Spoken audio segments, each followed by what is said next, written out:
Hi, this is Dr. Biswaroop, and for the first time in the history of medical science, there is good news for diabetes patient, and that is the new guideline, the launch of new guideline, which was launched by ACP, American College of Physicians, on 6th of March 2018. And if this guideline is implemented fully, then about 70% of the diabetes patient, the people who are taking medication currently, will be declared as non-diabetic. They will be off medicine. They will be called as a normal healthy population.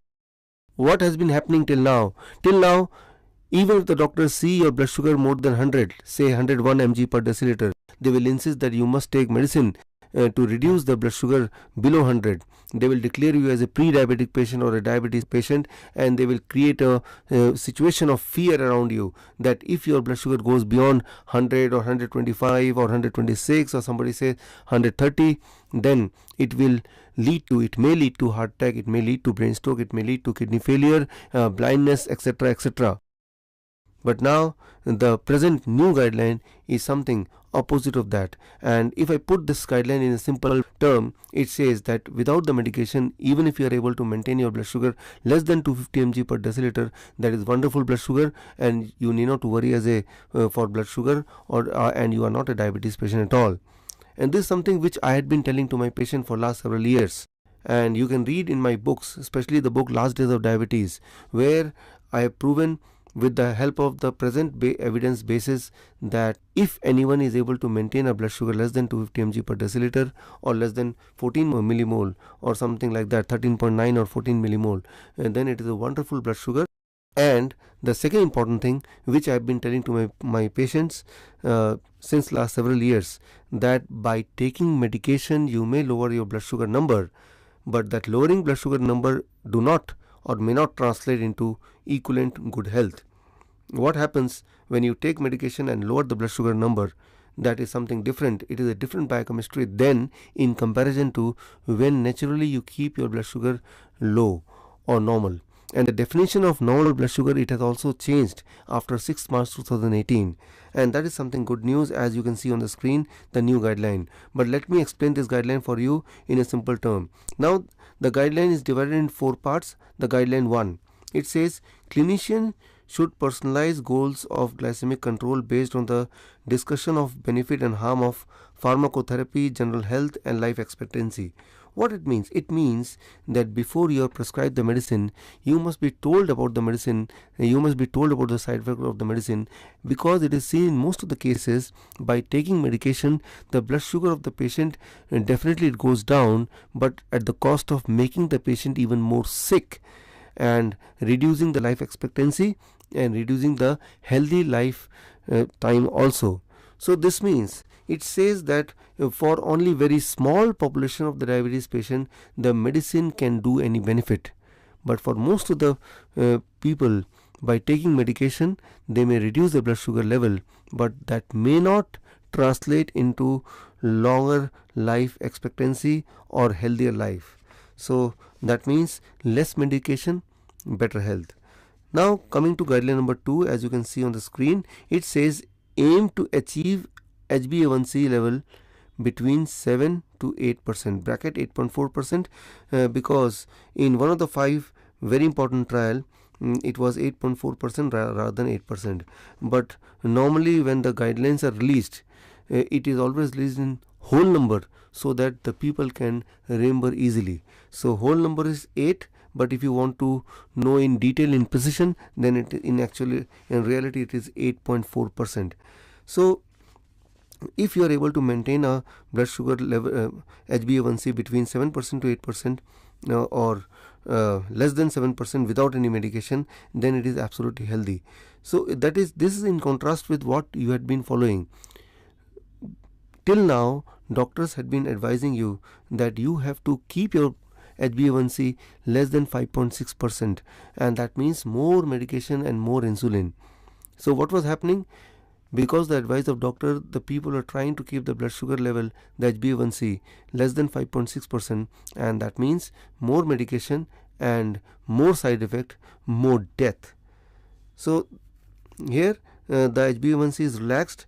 This means that if you with medication your HbA1c comes less than 7%, this means it is a time to reduce, taper down the medicine or to stop the medicine. And if without medicine your HbA1c goes more than 8.4%, this means only now you can benefit by taking a little bit of medication. This means without medicine, if somebody is having HbA1c more than 8.4%, only these number of patient, this population, this percentage of patient can benefit a little bit by introducing medicine in their lifestyle. Now the guideline number 3, as you can see on the screen, consider reducing the drug insulin if the patient achieve HbA1c less than 6.5%. It is very clear, it is an extension of guideline number 2 only, and it says that suppose you are taking diabetes medicine and you are taking insulin, and you see your HbA1c has come about 6%. This means you are harming yourself. It has come too low. This means you are taking more medication. This means that you have to stop the medication, you have to taper the insulin, and if you don't do it and you keep your HbA1c at 6% or 6.4% with the help of medicine, that means it is a compromise to your health and it is reducing your life expectancy. Now coming to the guideline number 4, which is the most important one, as you can see on the screen, avoid targeting blood sugar level in the patient with chronic conditions like kidney disease, cancer, COPD, congestive heart failure. This means if the person is sick and old, then blood sugar number is not important at all. No need to check the blood sugar. Only thing is we have to give the patient comfort. And if there is some symptoms, that is frequent urination, one of the symptom, or a lot of weakness, and by taking medication, if the symptoms are relieved, only then the medicine should be given to the people who are suffering from life-threatening disease already, or the people who are old. I repeat, for old people and for people who are suffering from the complicated lifestyle disease like cancer, kidney disease, etc., as you can see on the screen, blood sugar number does not play much role. Predictability of health cannot be done with the basis of blood sugar number.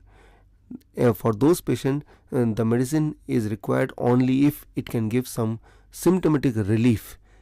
That means by taking medicine, surely the blood sugar level may go down, but that is not important at all. Important is if the patient is getting some comfort, only then they can consider giving the diabetes medicine. Now, while this new guideline is released, in India especially, the doctors of the corporate hospitals, they are protesting the new guidelines, and they are saying this guidelines is not based on the evidence. However, the truth is just the opposite. As you can see on the screen, this guideline is based on 5 important and very big trials: the ACCORD trial, the advanced trial, the UK-PDS 33, UK-PDS 34, and VADT, Veteran Affair Diabetic Trial 2015. So these are very large trial, and these 4 guidelines are based on these trial. On the contrary, the ADA guideline, which the doctors of India, of Indian Medical Association, have been following last 20 years, those guidelines are having no basis, no evidence. So as a diabetes specialist, it's my advice to follow the new guidelines, which I'd been telling to my patient in last several years already, but now it has been official. So now it is easy for you to accept it, because now it is backed up by something as big as ACP, American College of Physicians, which is the highest body, much higher than ADA, much higher than IMA, and it is one of the authentic organization, and they work for the people, they work for the people's health. I hope this audio will help you to understand how to have a better control on your blood sugar. Thank you.